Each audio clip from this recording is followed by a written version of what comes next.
ॐ भूर्भुवः स्वः तत्सवितुर्वरेण्यं भर्गो देवस्य धीमहि धियो यो न प्रचोदयात् ॐ शान्ति शान्ति शान्तिः. Namaste, my dear friends. This is video number 6 on Chudamani, Adi Sankaracharya's holy book. This video starts with verse number 65. The idea that man's self-effort in the right direction alone can make him rediscover for himself the spiritual essence in him to be divine and all-powerful is vividly brought out by the following exquisite verse, pregnant with suggestion, rich in melody, perfect in flow and rhythm.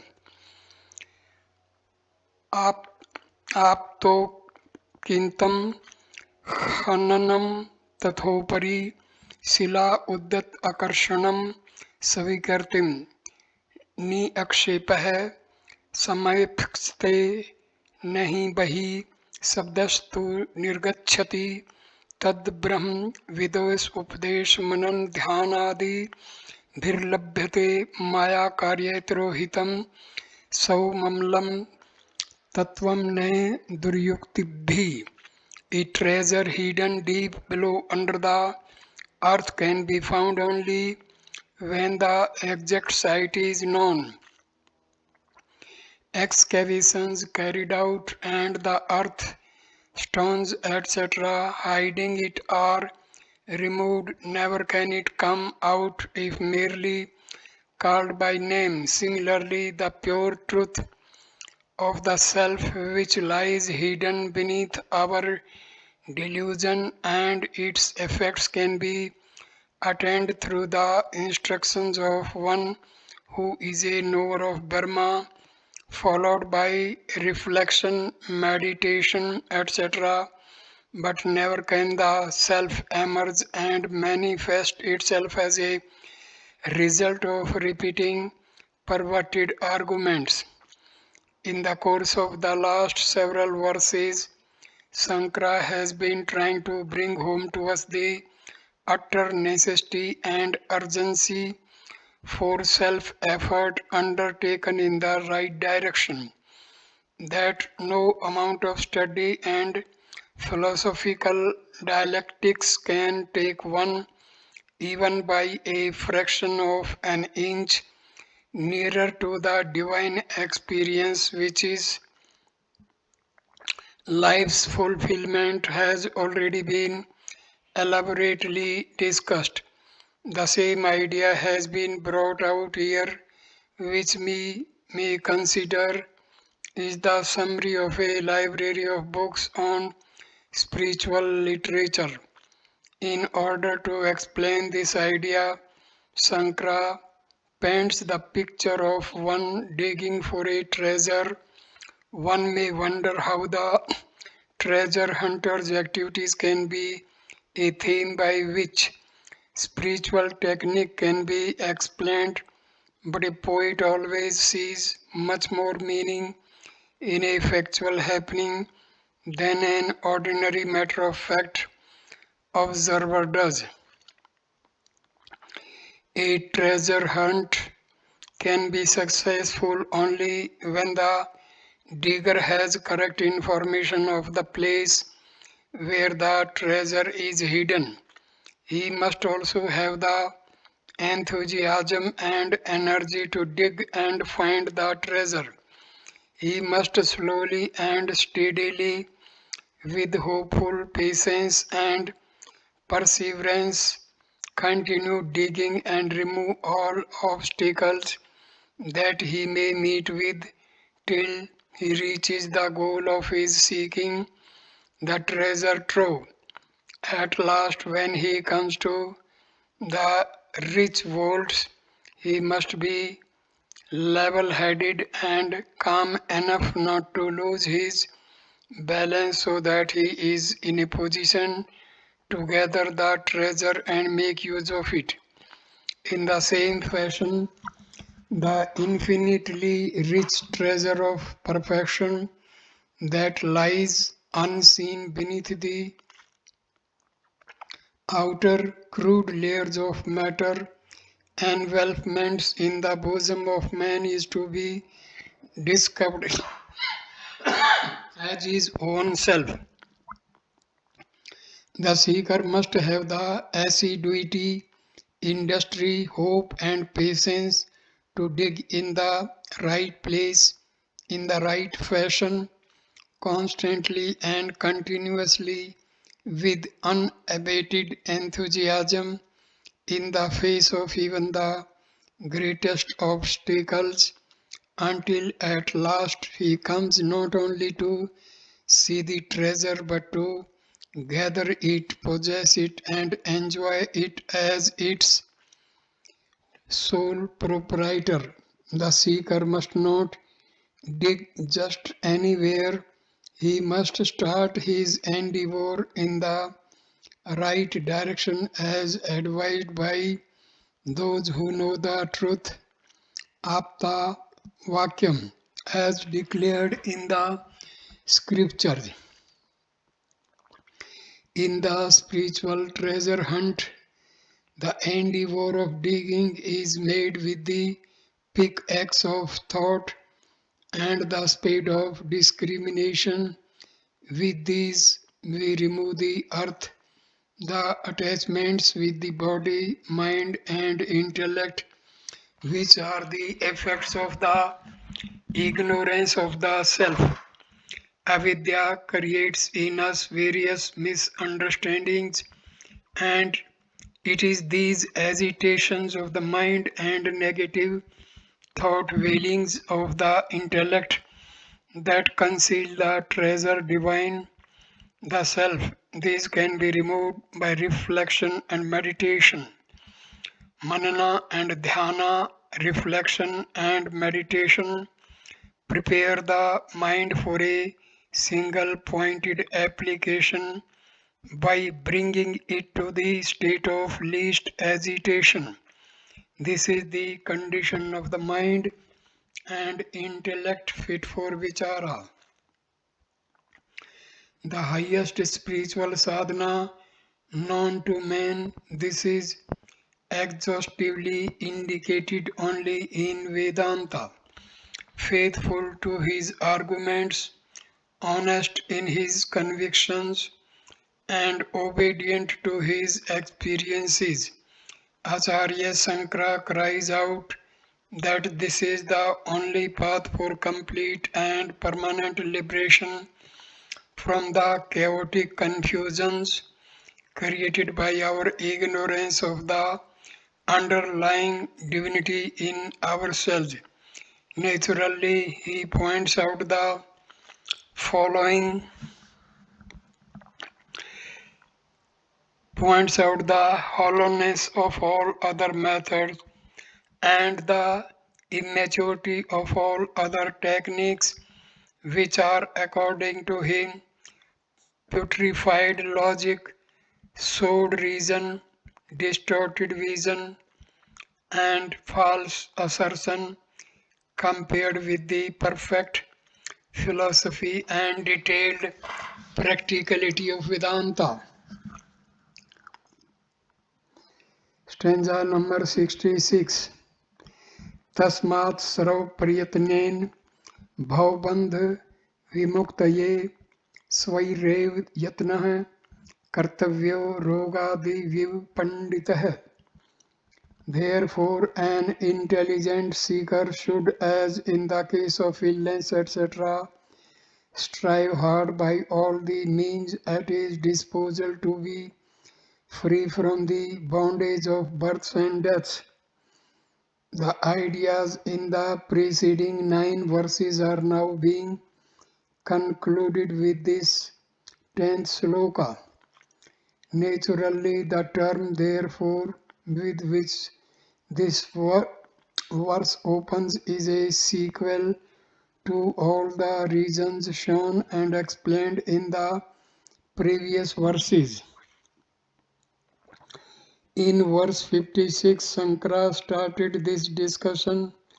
All through he has emphasized that self-effort is essential and said that compared to it, mere shastraic studies and the capacity to discourse upon them were not sufficient.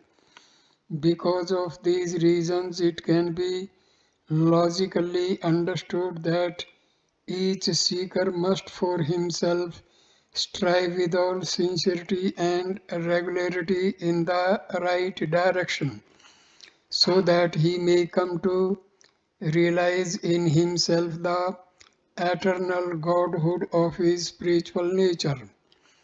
The simile used here is very significant. Like a sick patient, we are to consider ourselves as infected with the microbes of ignorance. Health is the real nature of all living beings. Illness is the unnatural condition of the body when it has, for reasons known or unknown, fallen away from its essential health. Therefore, health is not to be created, but all our efforts should be to remove the causes that created the disease. A body rid of its disease germs comes to manifest full health and vigor. Similarly, ignorance creates in us all the maladjustments through which spiritual dynamism, divine glory, and supreme perfection are veiled from us. No two patients suffering from the same disease can be cured with the same dosage of the same medicine. The same medicine can be the cure for the disease, but dosage and application will differ from person to person depending upon the degree of infection. Similarly, though Vedanta sadhana is the same for all seekers, in its application individually each seeker must take his own right dose. Merely taking the medicine does not assure a cure. It depends upon a dozen other factors, of which tapas is the most essential. The patient may be tempted to enjoy things denied him by his doctor, but he must avoid them scrupulously, else the medicine, instead of curing him, might even kill him. Discussion on question raised. Verse number 67. यस्त्वयाद्य कृतः प्रश्नो वर्याच्छ शास्त्रविन्मतः सूत्रप्रायो निगूढ़ार्थो ज्ञातव्यश्च मुमुक्षुभिः. The questions which you raised today are excellent, accepted by those well versed in the Shastras, aphoristic, full of hidden meaning, and such that they are fit to be known by all seekers. When the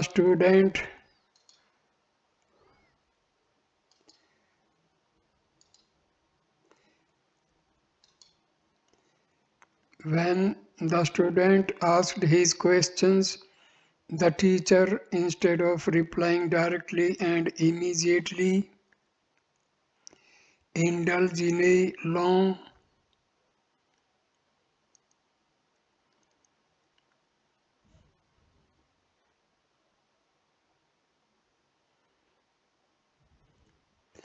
and exhaustive discourse upon the futility of mere discussion if it were not accompanied by an all-out enthusiastic effort at straightening oneself from one's inner deformities. This was no idle digression on the part of the teacher, but it expressed his deep concern that his disciple should not misunderstand and misuse the freedom given him to ask questions to get his doubts cleared.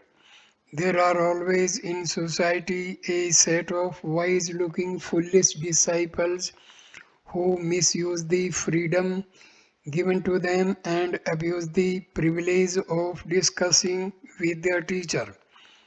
They, poor folk, have so fallen in love with their own questions that they repeat them with a passion amounting to sheer lunacy to ensure that the student does not fall into this intellectual ditch and obstruct his own evolution. Sankara, with 10 explicit verses, warned the world of seekers. After concluding the digression, he now pointedly answers all 7 questions raised by the disciple. In this verse, the master once again compliments the student on the intelligence of his questions and the beauty and precision that graces the very form in which they are framed. The glories that are enumerated here by the Guru are the perfections that come about when a chiseled thought is packed in appropriate language and offered at the feet of true wisdom. When a true disciple reaches his master's feet, he feels so choked with admiration, reverence, devotion, and love for him that he dares not disturb the divine atmosphere of tranquility around the teacher with thoughtless blabberings and empty talk.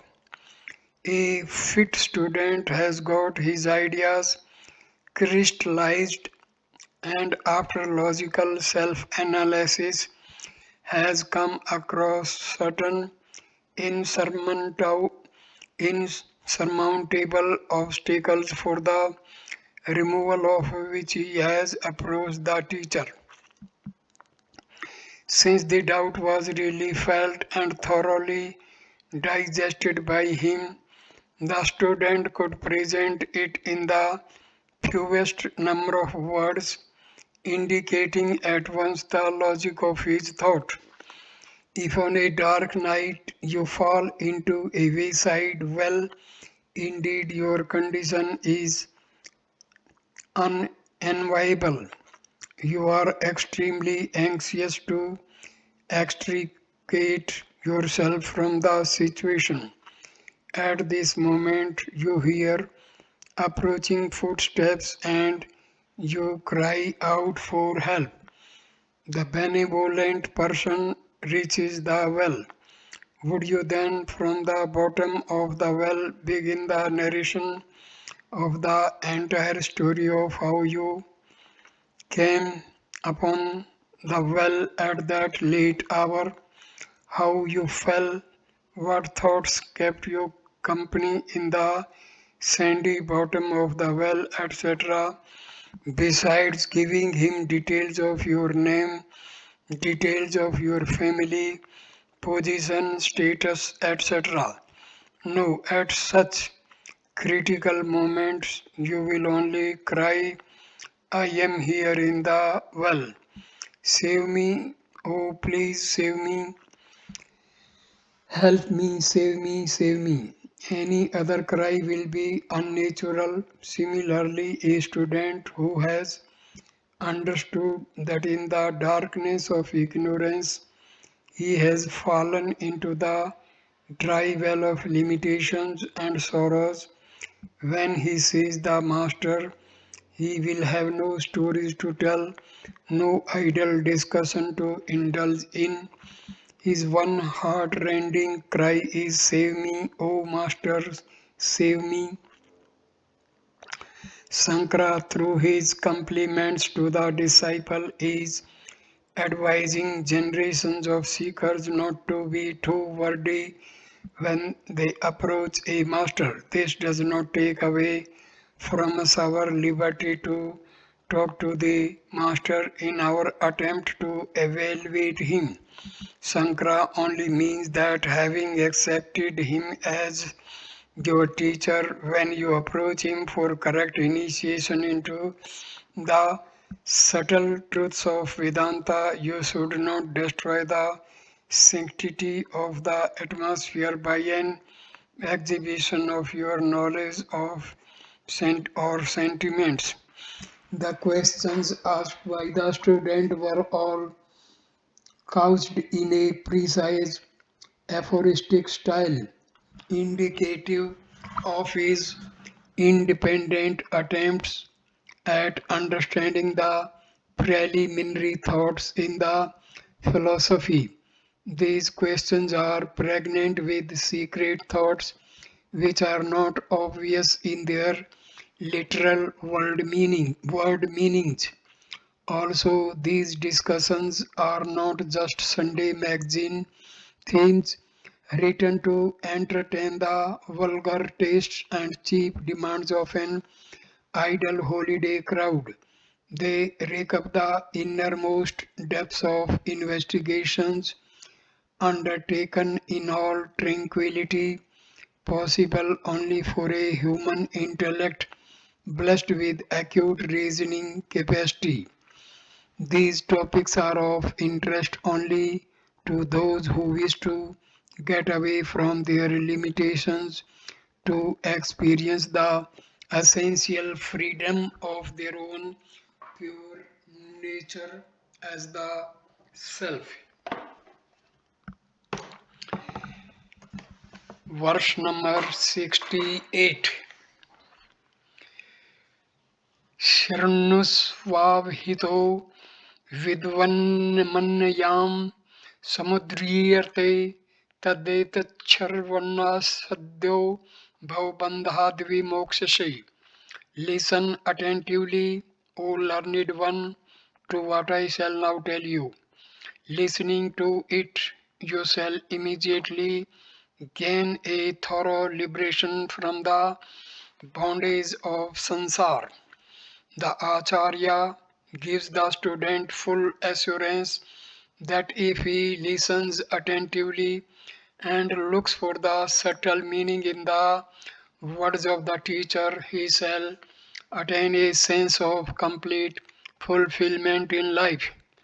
Indeed, this Vedanta is cheap.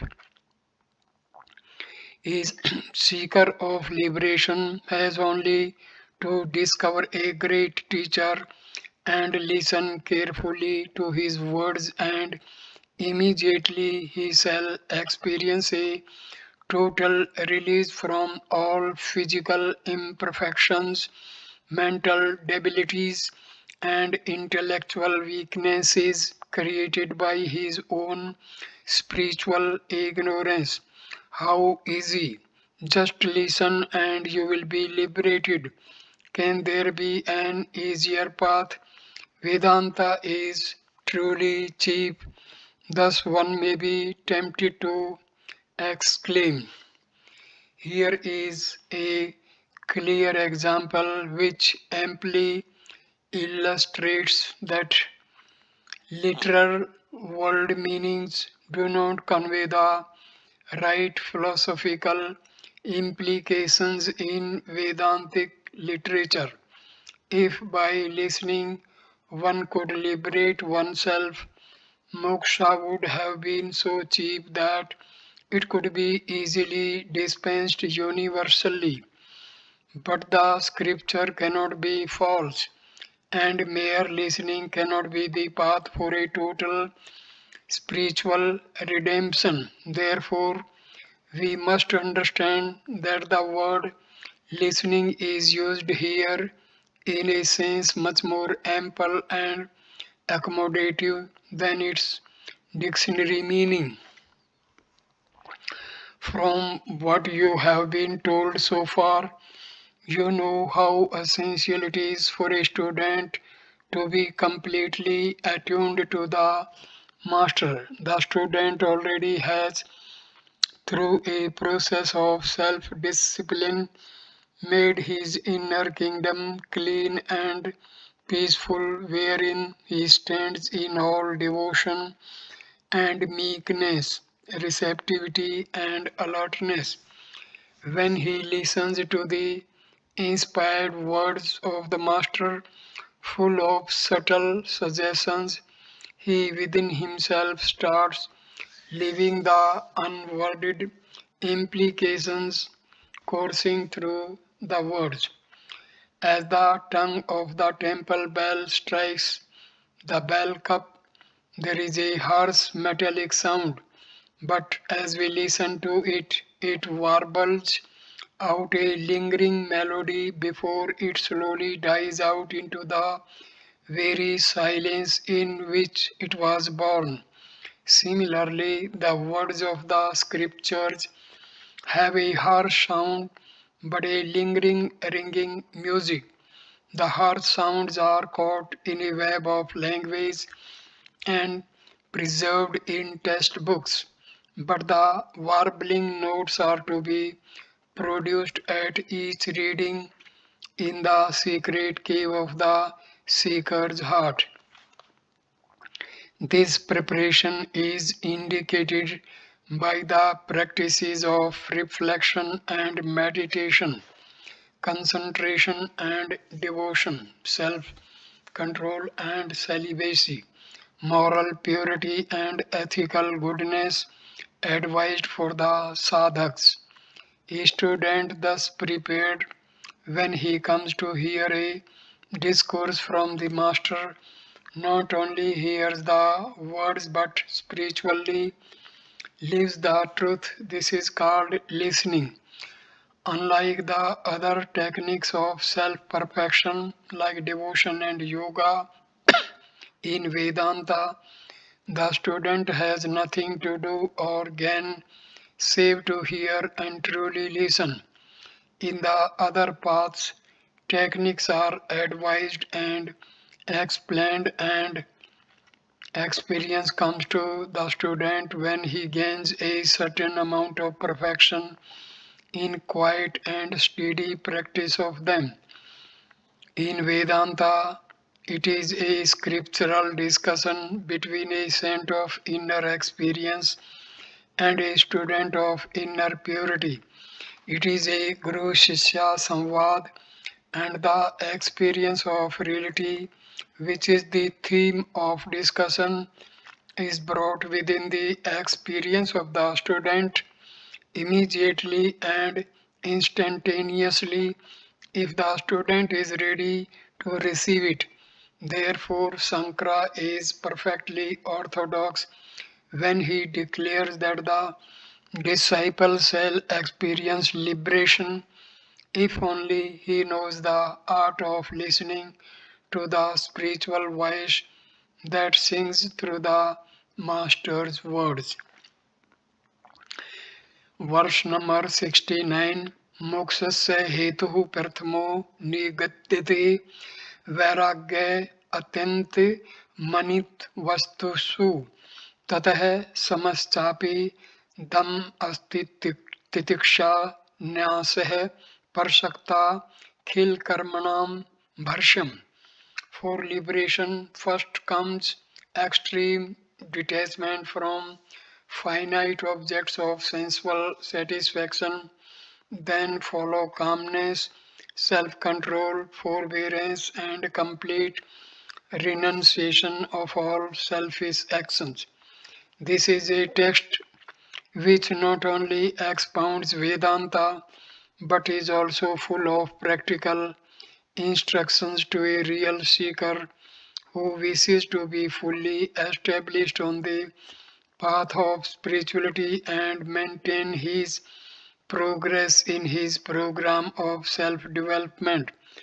Any true seeker will be impatient not only to understand the nature of liberation but also to get a detailed discussion on the specific cause and conditions under which final liberation from the pains of mortality and the sorrows of finitude can be had.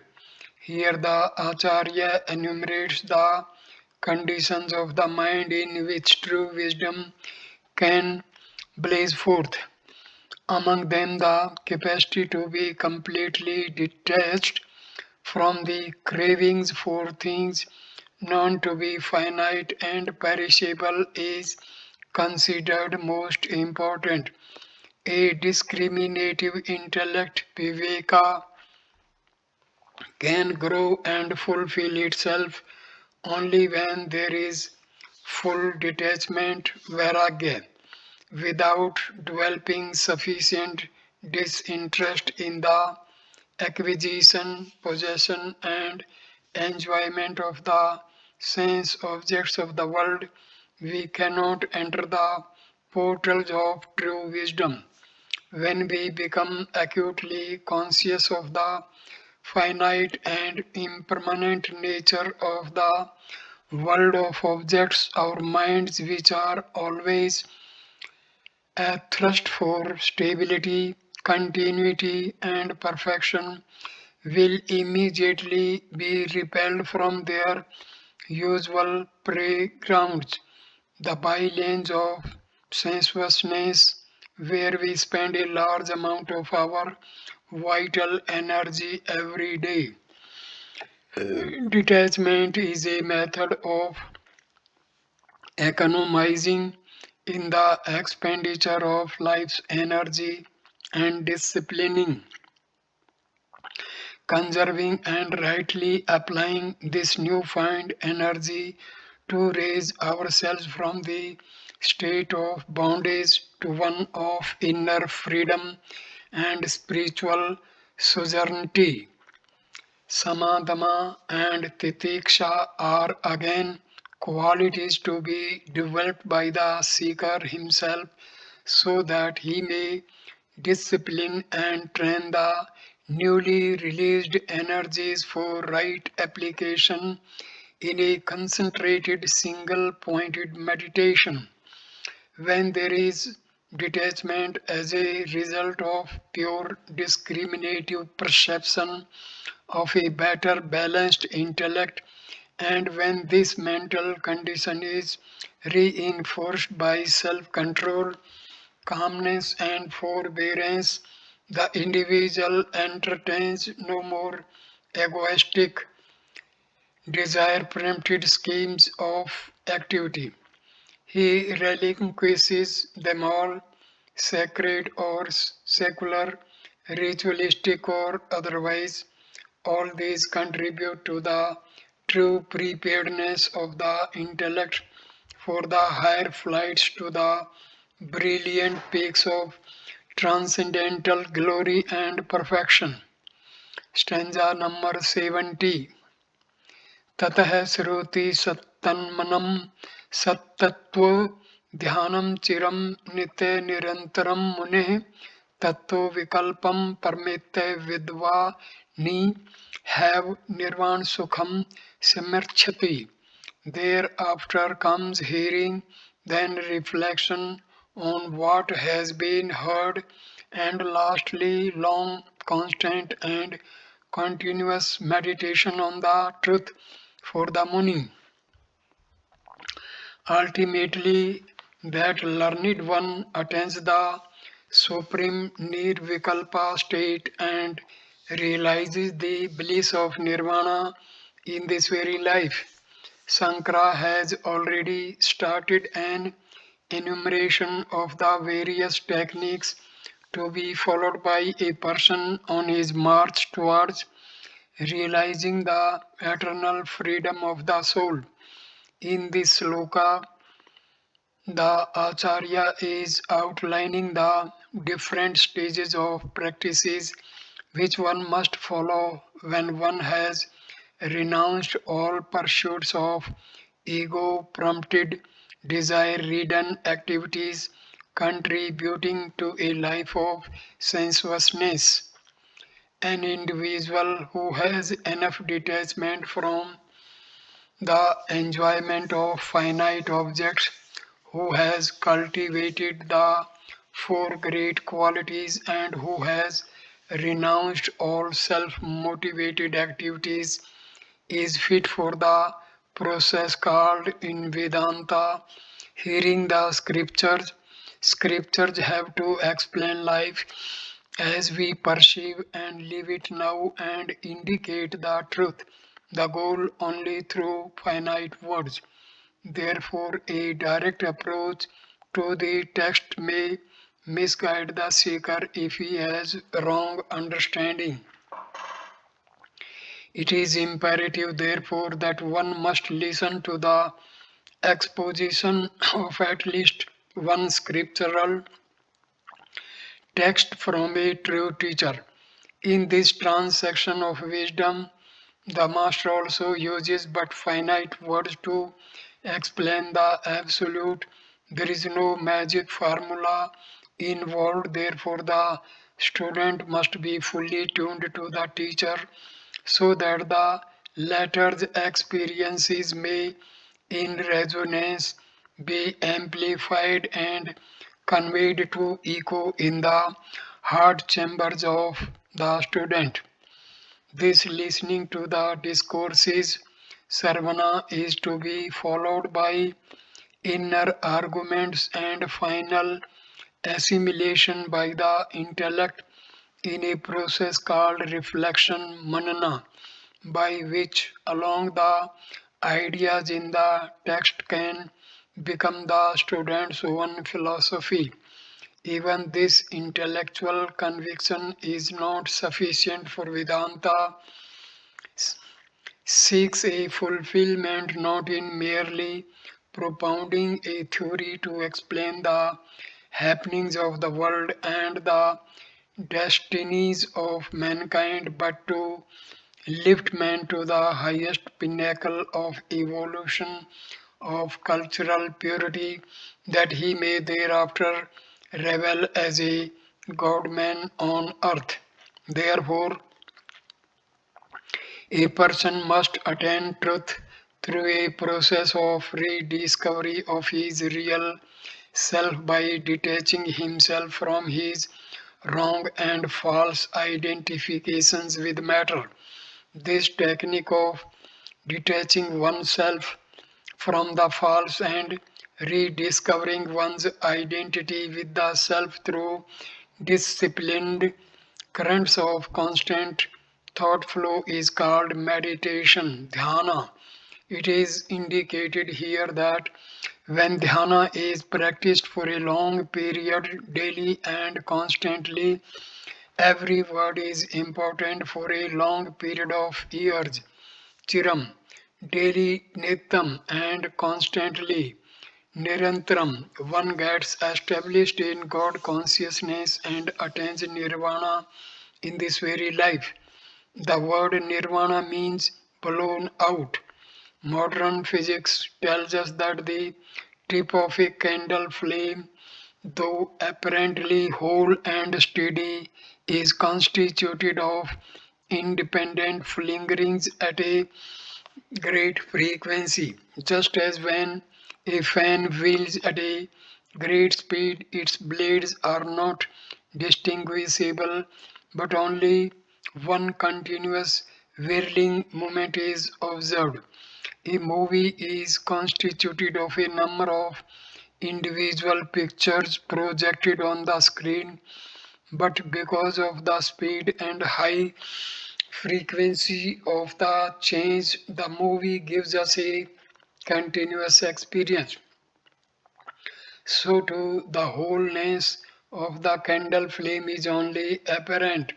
This example is often quoted in the Yoga Shastra to explain the mind in a man, which seems to be a substantial factor, though created by the frequency of the flow of thought waves in one who has realized his own self and has transcended the mind.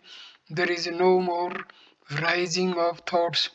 This state is indicated by the term nirvana, the state of self realization. This moksha condition is possible in two stages. Just as before sleep, there is a period of dozing followed by the deep sleep state. During dozing, we are conscious that we are going to sleep and that our conceptions and perceptions of the outer world are slowly and steadily becoming obscure. But the deep sleep state is a period when we are neither conscious of the outer world nor even of ourselves.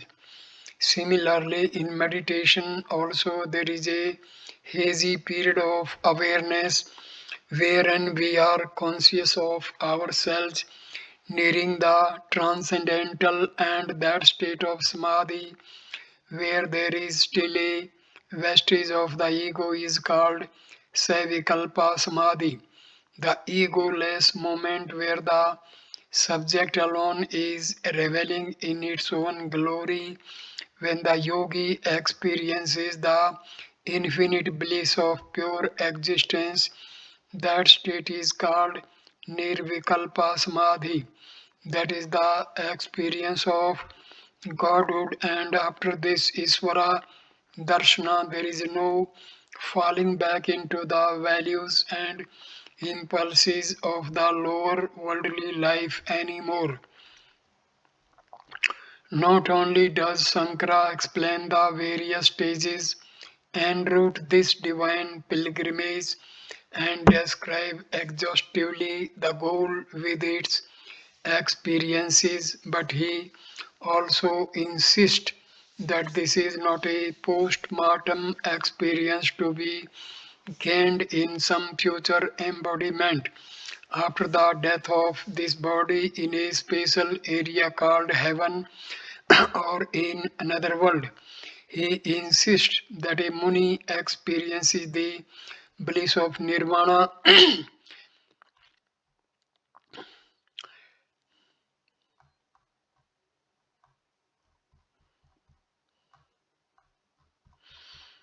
Sankara has that learned one attains the supreme nirvikalpa state and realizes the bliss of nirvana in this very life.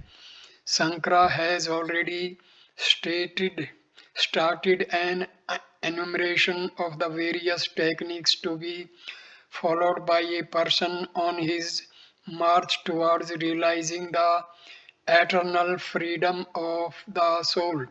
In this sloka, the Acharya is outlining the different stages of practices which one must follow when one has renounced all pursuits of ego prompted desire ridden activities contributing to a life of sensuousness.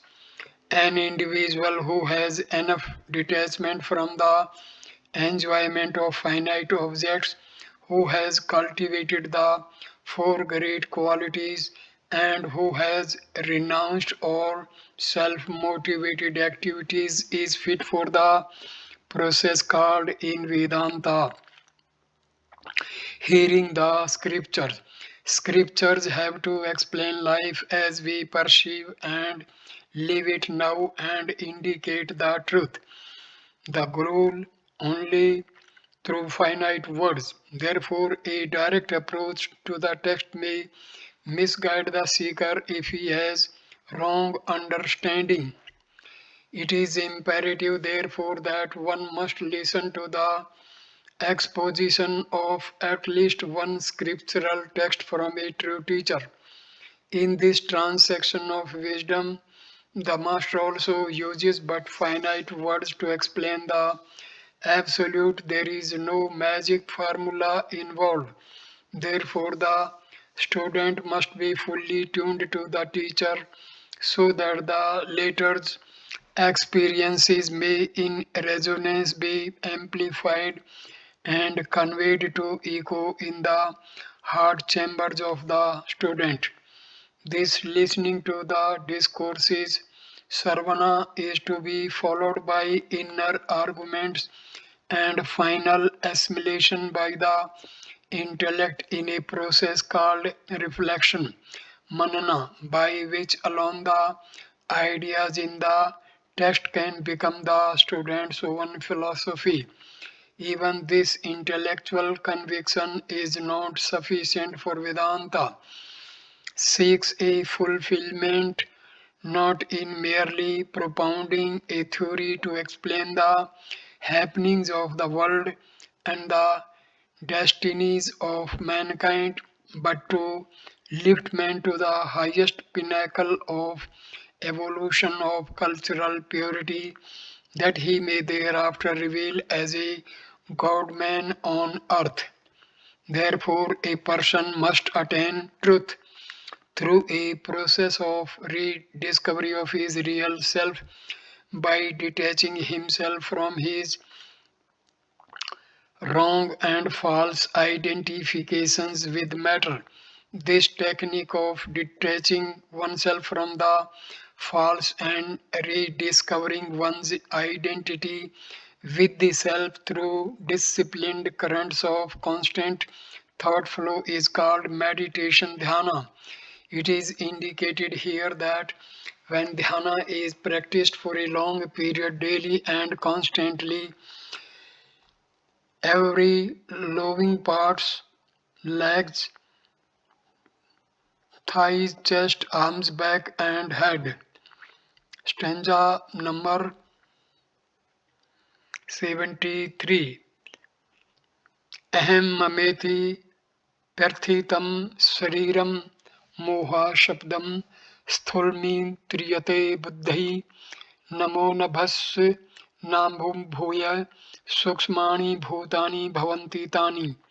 This body, the seat of delusion, expressing in terms of I and mine, is termed by reputed sages as the gross body. Sky, air, fire, water, and earth are the subtle elements. In these two verses, Sankara describes the gross body. In biology, we frequently find that an organ is discussed by describing its anatomy by an explanation of its cross sections.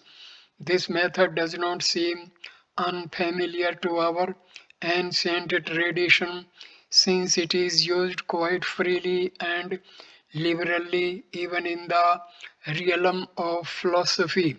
When a philosopher explains such subtle things as the layers of a human being, Sankara too makes free use of this technique of explaining through a cross-section examination. In verse 70, we have a beautiful description layer by layer of a cross-section of the physical body. Let us examine the contents of the body by studying the transverse section of, say, the upper arm. Therein we shall find at its center a pulpy white matter called the marrow, majja, which is the innermost core of the limb. Surrounding it is the bone, asthi, and still external a layer of fat, medha, enveloped by the flesh, pala. On the outer layers of the flesh are conspicuously the blood, rakta, vessels, and all these are packed beautifully with two layers of skin, of which the inner cream colored tissue is called the dermis, charma, and outer thicker layer which we see is called the epidermis, tvak. These seven items then form the bulk of the body in a transverse section of any part of it. Gathered together in the above sequence and molded into a human form, they form the most beautiful physical structure, fashioned in matter consisting of various parts such as hands, legs, etc., enumerated in verse 73. In the following verse, we are told how this body, the harem of all our egocentric assertions and misunderstandings, is the very seat of our vanities and possessiveness. All our I-ness and my-ness function from the headquarters of the physical body. This seat of all painful activities and ego prompted criminalities against our own divine nature, consisting of the field of flesh and fat with its various appendages, is described by the rishis as the gross body. The five great elements are described as first created in their subtle form and then through a process of combinations among themselves they become the gross elements which we are able to perceive with our sense organs. The process by which the subtle elements become the perceivable gross elements is described in the next verse. Verse number 74. परस्परांस सम्मिलितानि भूत्वा स्थूलानि च स्थूलशरीरत्वः मात्रास्तदीया विषया भवन्ति शब्दादेव पंच सुखाय भोक्तु. Having united with parts of one another, they become gross and become the cause for the formation of the gross body. Their subtle essence constitutes the sense objects, five in number, such as sound, etc., which contribute to the enjoyments of the experiencer, the individual ego. A mention has already been made of the subtle elements, and now we are told how they, by a process of mutual combination, condense to a grossness sufficient to become perceptible to the sense organs. The process by which the subtle elements become the five gross elements, which are accepted even by modern scientists as the unit of matter in the world, is called in Sanskrit Panchikaranam, a pentamerous self-duplication and mutual combination. This process is explained in Vedanta as taking place in four distinct stages of self-division and mutual combinations. The rudimentary subtle elements are constituted of units called tanmatras. There are five distinct tanmatras, each for the five great elements: ether, air, fire, water, and earth. Each tanmatra unit of the five elements in the first stage of its grossification shows a tendency to divine itself into a two house. In the second stage, each tanmatra of the five elements bifurcates and separates into two equal parts. So I conclude this video at this stage. Thank you for watching this video. Namaskar, my dear friend. Thank you.